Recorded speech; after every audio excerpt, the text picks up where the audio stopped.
Good morning. Today is Thursday, February the 2nd. The time right now in Singapore is 10:19 in the morning. And overnight on Wall Street, of course, we have the FOMC meeting. And as most people were expecting, the Federal Reserve actually hiked rates by a quarter point. This is the lowest it has ever hiked since middle of last year.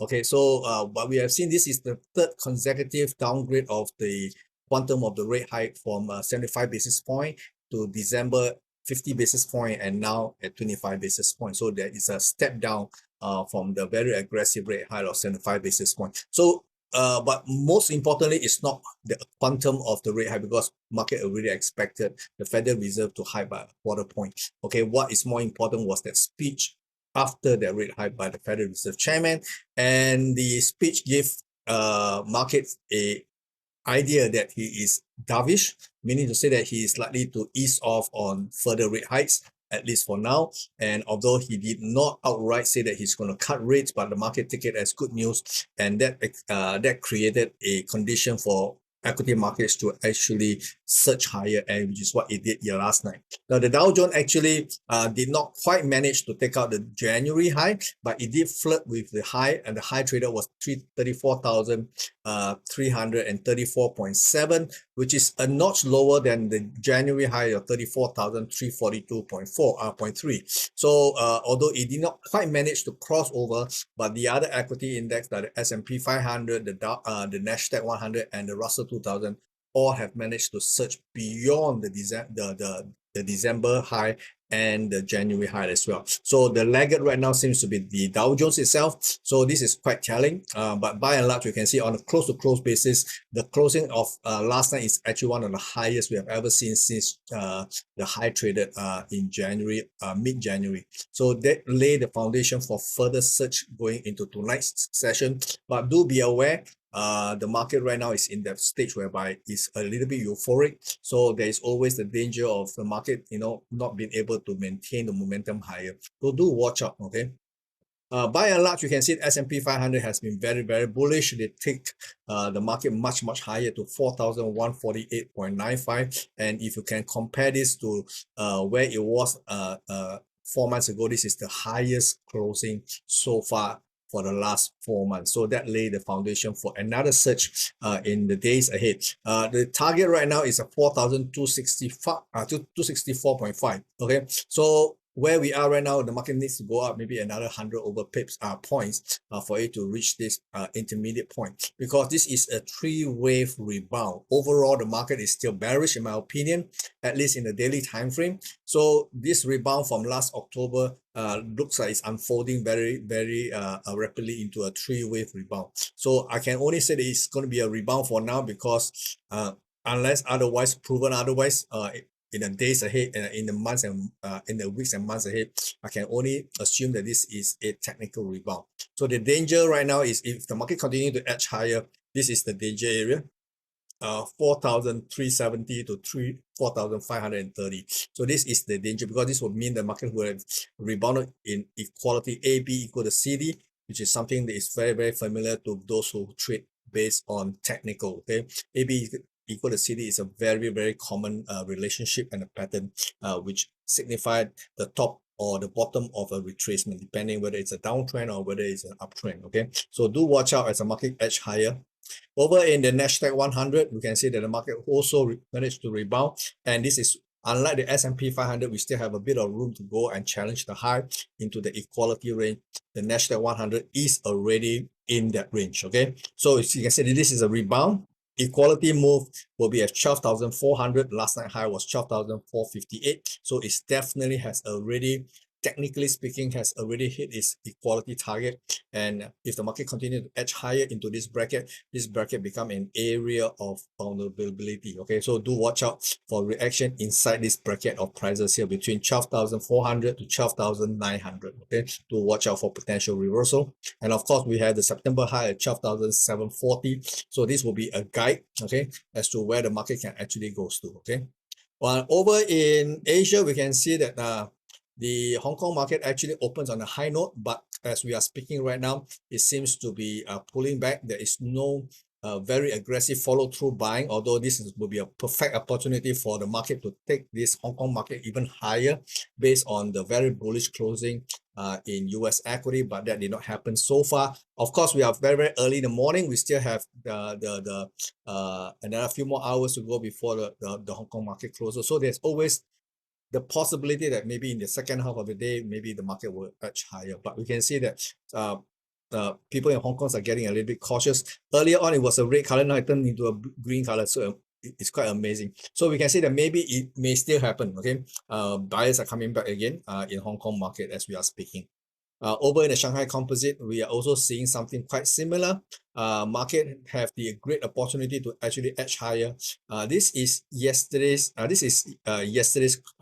price. Okay, you can see at the bottom of this move here there is a reversal pattern, and that coincide with the very strong closing on Wall Street. Now it gives the Chinese market an opportunity to take out the January high of 3,310, and if this is the case, the equality move here is at 3,375 to 3,470. So this is an area of vulnerability as we have the equality move here.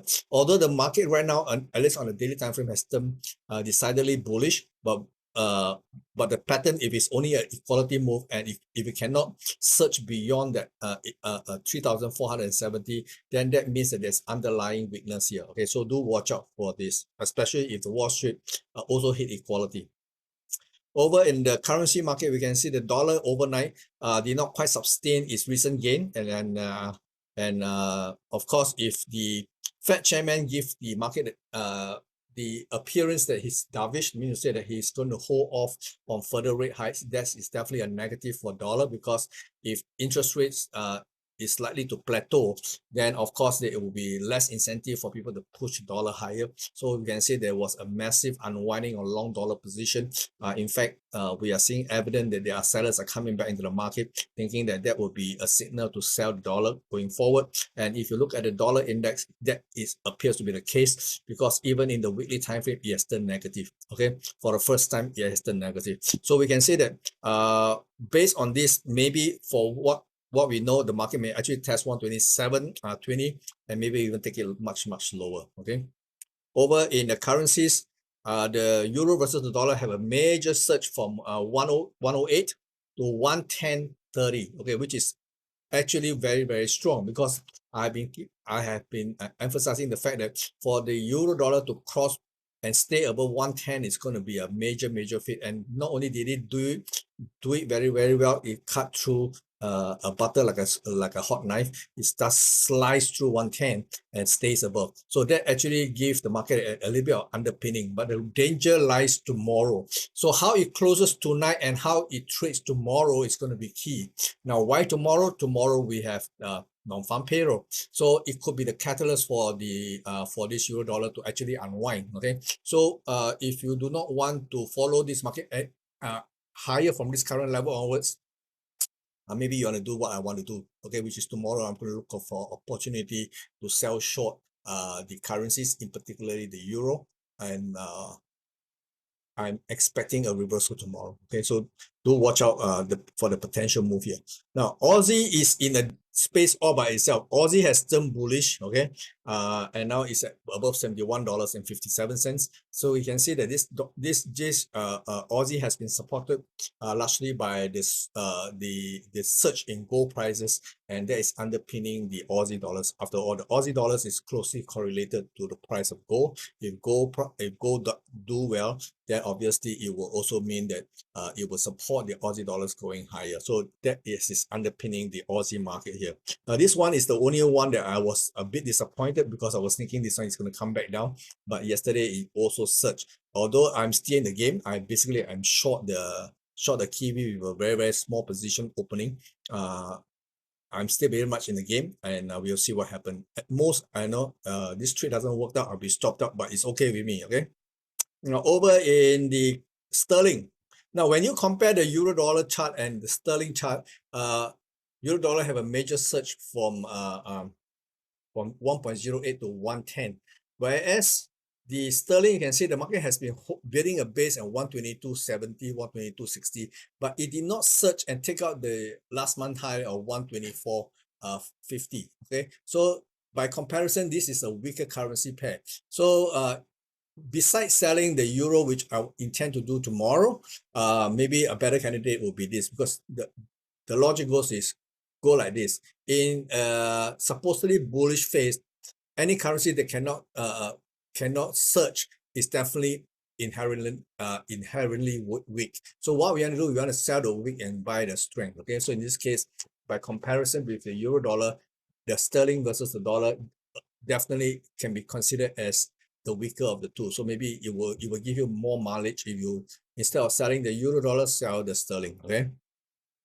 Now, euro versus the Canadian yesterday actually collapsed below 133, which is which have been actually hold up very well throughout the last week or so. Okay, but yesterday the market just sliced through 133 and went up to as low as 132.60 and then stays there. So again, it does looks bad for now, but overall this market is bullish. So I'm thinking if it can start a little bit further to 132, okay, that maybe will be the good launch pad for another rally attempt in the dollar.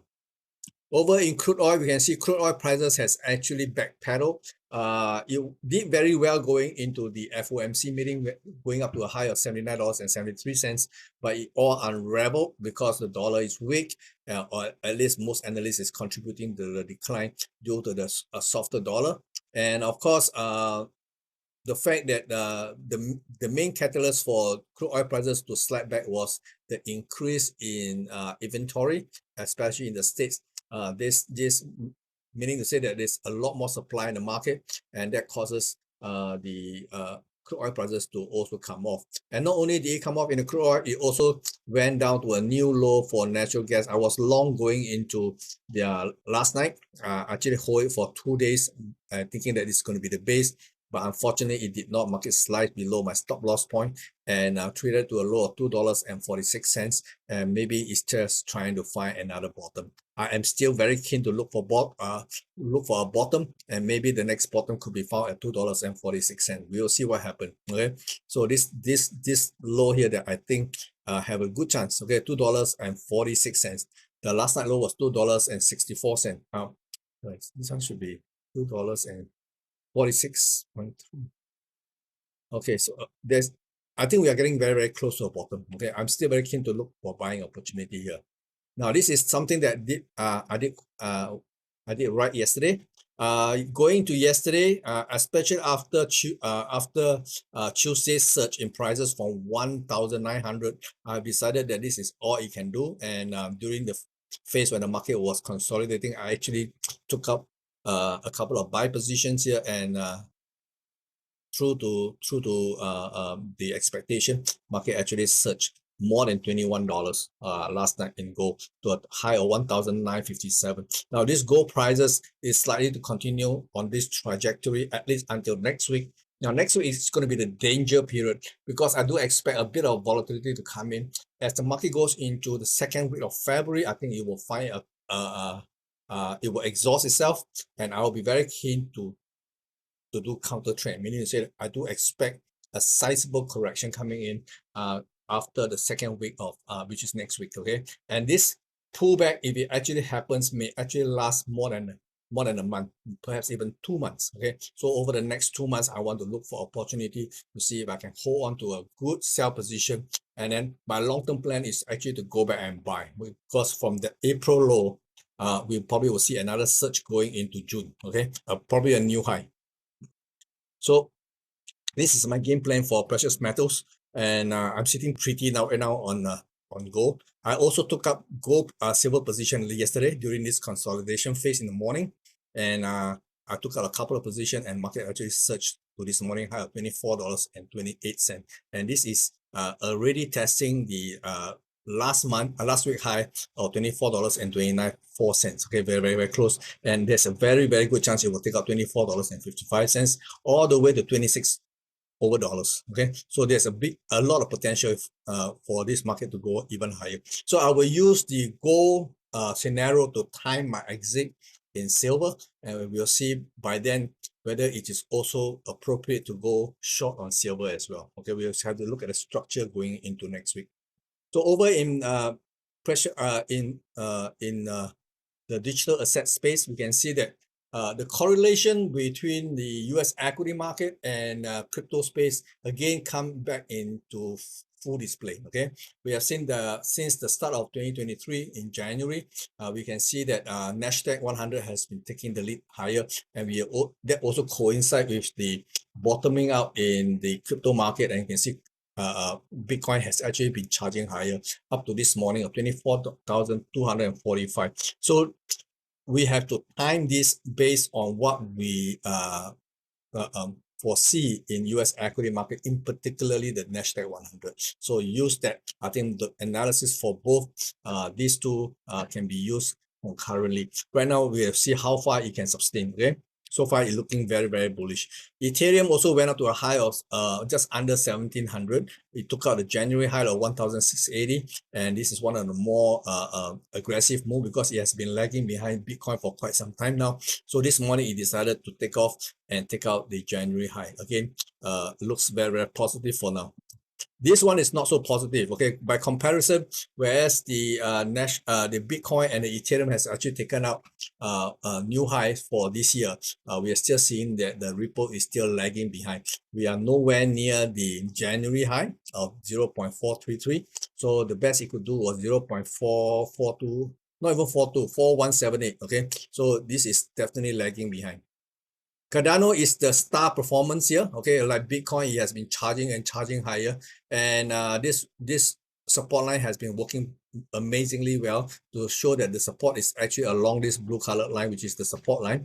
And this morning it went up to a high of 0.41. Now, yesterday high was 0.40, which is 40 cents. Okay, now we have add on another 10 cents to this move here. So it's approaching my immediate target of 0.413. So we'll see what the market will do near this price here. Okay.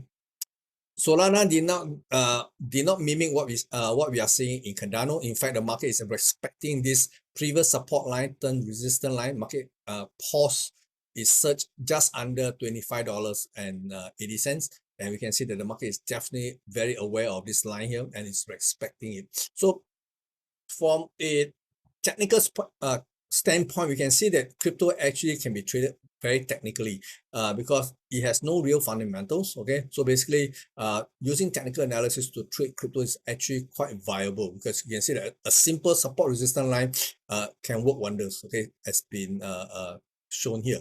So if you have nothing else to use to trade crypto, maybe you can fall back on technical analysis using very simple tool. Okay, and for example like this. So in the meantime, do watch out. Today we have two central banks going to decide on interest rates. We have the Bank of Japan, Bank of England, likely to raise interest rates to 4%. And then of course the ECB, which is the European Central Bank, likely to move interest rate by another 50 basis point to 2.5. So we will have to see whether it comes out as expected. And of course, not forgetting tomorrow is the big one. Tomorrow is the non-farm payroll. So from now onwards until Friday closing, it's going to be super volatile and it's great for trading. So just be careful. In the meantime, this is all I have for you. I will see you again tomorrow. Bye-bye. Take care.